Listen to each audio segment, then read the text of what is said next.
I got a cast.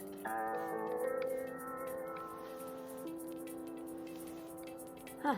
So, this week is weird for a couple of reasons. First things first, I'm going to be traveling to Charleston, South Carolina on Thursday to go visit my dad and have like a big family trip. I don't know much about the South. He just moved there. I've been there one time. The second thing is I have a cast. Why? Carolyn, how have you hurt yourself?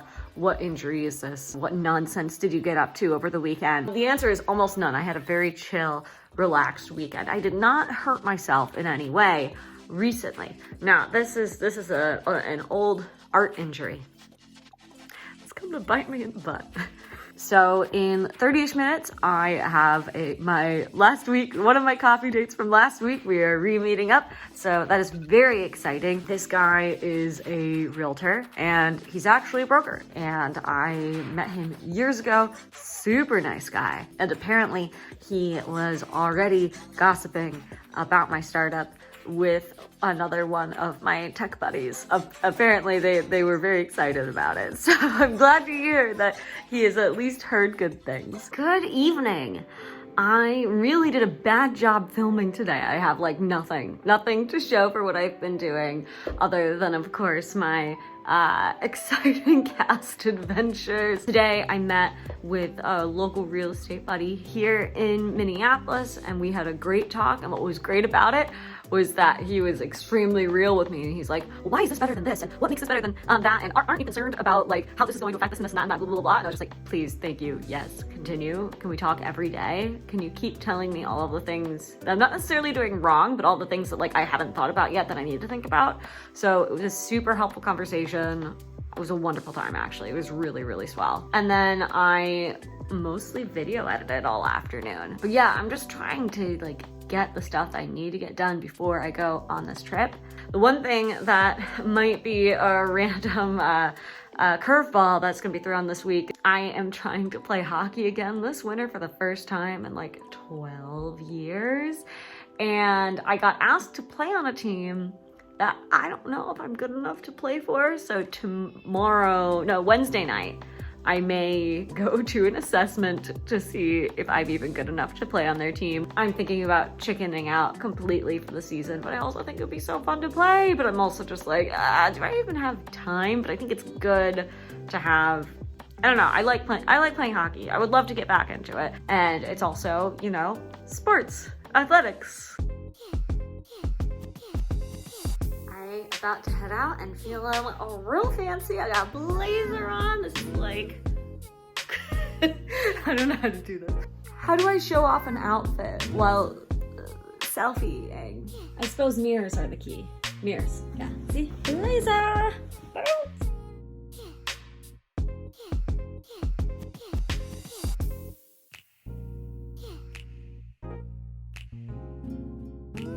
It is fall and freaking gorgeous. I'm obsessed. Look at this. Also, it's finally like 30 degrees again instead of 20. I'm happy about that. See you next time. Just got out of class. It was good. It was long. Today was all about marketing and how to tell your brand story. Hang on, let me get back in the car. This is challenging. And we're back in the car. So today's class was primarily on branding and how that correlates with sales and how that correlates to marketing. All things that I am relatively confident in. So it was interesting to hear the different perspectives that were coming in. The first one was very much geared towards sales. It was very much geared towards storytelling, how users, our clients, are the heroes, and we should be the lovely, helpful guides who can guide them through problems that they are having and try to find solutions for them. You know, the hero's journey. Luke Skywalker needs to become a Jedi, and Obi-Wan is there to help him guide the way. Blah, blah, blah, blah. The second talk I thought was fantastic. It was just very actionable and direct, and was like, hey, these are the 3 things you need to cover if you're going to intrigue people about your brand. I've forgotten what she called it now, but it was really, really solid. I took a lot of notes. Maybe I will make something about later or write what it was right here. What's that? Ooh, look. And then the last talk, the guy seemed super impressive.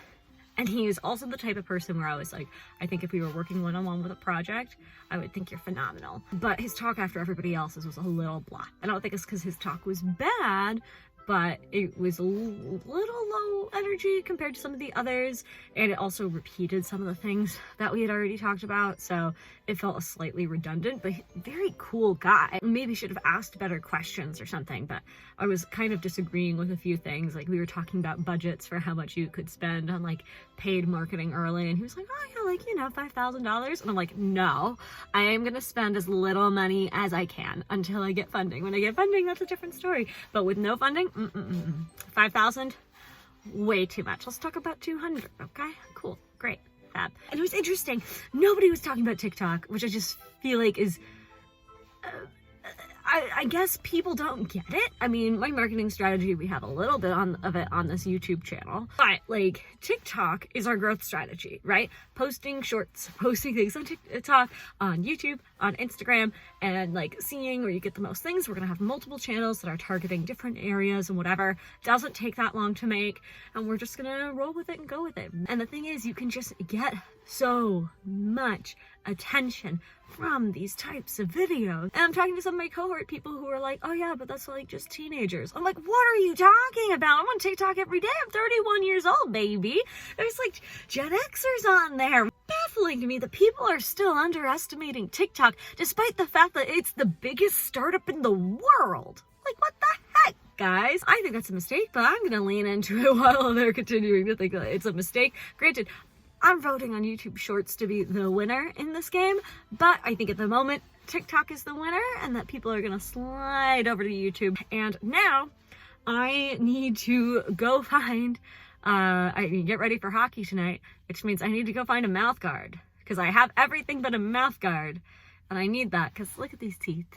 They're just casually average and okay, and I want to keep them that way, damn it.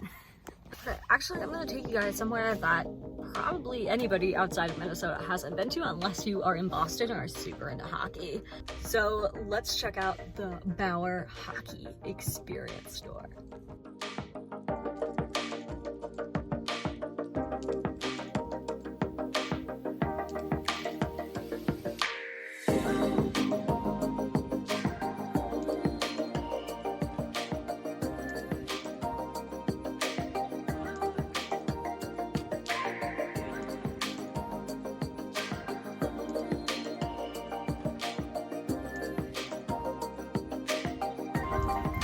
Guys, I wasn't paying attention to the price. $15 mouth guard. Oops. Perhaps don't come here for mouth guards. Look at this, look at this, look at this. Look! Am I a YouTuber now? Look at this, the camera isn't shaking and I can move further back and you can see me. How exciting. Look at this, I can walk away. Walk away. Look at it. The cell phone goes right there. So cool. Am I an influencer now? Is that how this works? What is the overlap, right? Well, this is embarrassing. I thought I was late. Turns out I'm an hour early. There's a cool sunset. Ah, yes. Sunsets at hockey rink parking lots. I'm gonna go back home because I didn't bring water. That might be nice to have for the first time playing hockey all season. All right, water secured. Sunset still here, a little different. So pretty.